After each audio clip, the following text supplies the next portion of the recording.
Good evening and welcome to the channel's studios here in London with your international news around the world in 5.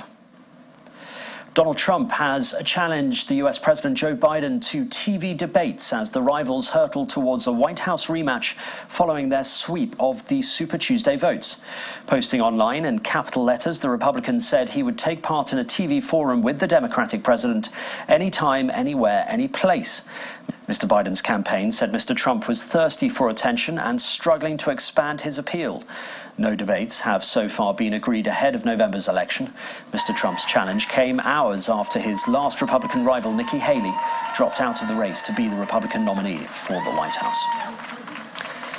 The Indian Navy has released footage of a rescue operation after a Houthi missile strike on a cargo ship off southern Yemen.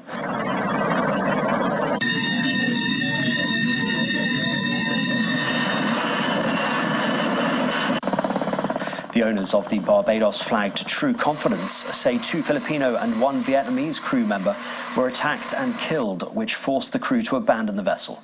They are the first deaths since the Houthis began targeting commercial shipping in the Red Sea and the Gulf of Aden last November.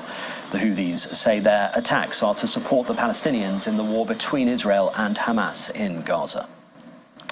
A movie set weapons handler who loaded a gun for actor Alec Baldwin before it fired and killed a cinematographer has been found guilty of involuntary manslaughter. We find the defendant, Hannah Gutierrez, guilty of involuntary manslaughter as charged in count 1. Hannah Gutierrez Reed was found not guilty of a second charge, tampering with evidence over the 2021 shooting of Helena Hutchins on the set of Rust. The 26-year-old could now face up to 18 months in prison. Ms. Hutchins was killed after a gun Mr. Baldwin used in a rehearsal fired a live round on the set of the Western in New Mexico. Mr. Baldwin also faces a manslaughter trial over the fatality. Last month was the world's warmest February in modern times, the EU's climate service says, extending the run of monthly records to 9 in a row. Each month since June 2023 has seen new temperature highs for the time of year. The world's sea surface is at its hottest on record, while Antarctic sea ice has again reached extreme lows. Temperatures are still being boosted by the Pacific's El Nino weather event, but human-caused climate change is by far the main driver of the warmth. The mother of a 6-year-old missing in South Africa since the 19th of February has been charged with human trafficking and kidnapping.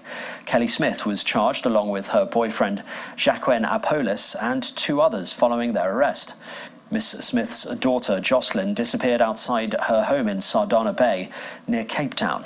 The 4 accused appeared in court but were not asked to plead in a case that has transfixed South Africa. Conservationists have raised concerns over a proposed road project that is expected to run through the Aberdare National Park in Kenya. It's a popular tourist destination where the late Queen Elizabeth II received news of her father's death. But there are concerns the construction of the Mau Mau Road project will impact the environment and local communities. At what cost to the environment will this road be done? The Aberdare is a critical water catchment for the local community and the people living in Nairobi. What we want is we want the alternative road to be considered, because the alternative road is much more viable, it connects more households, it opens up opportunities for economic growth by connecting small little towns, and it facilitates movement of agricultural products.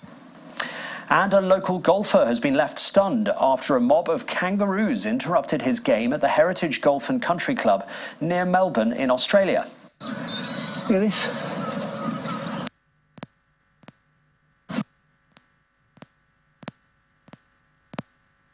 With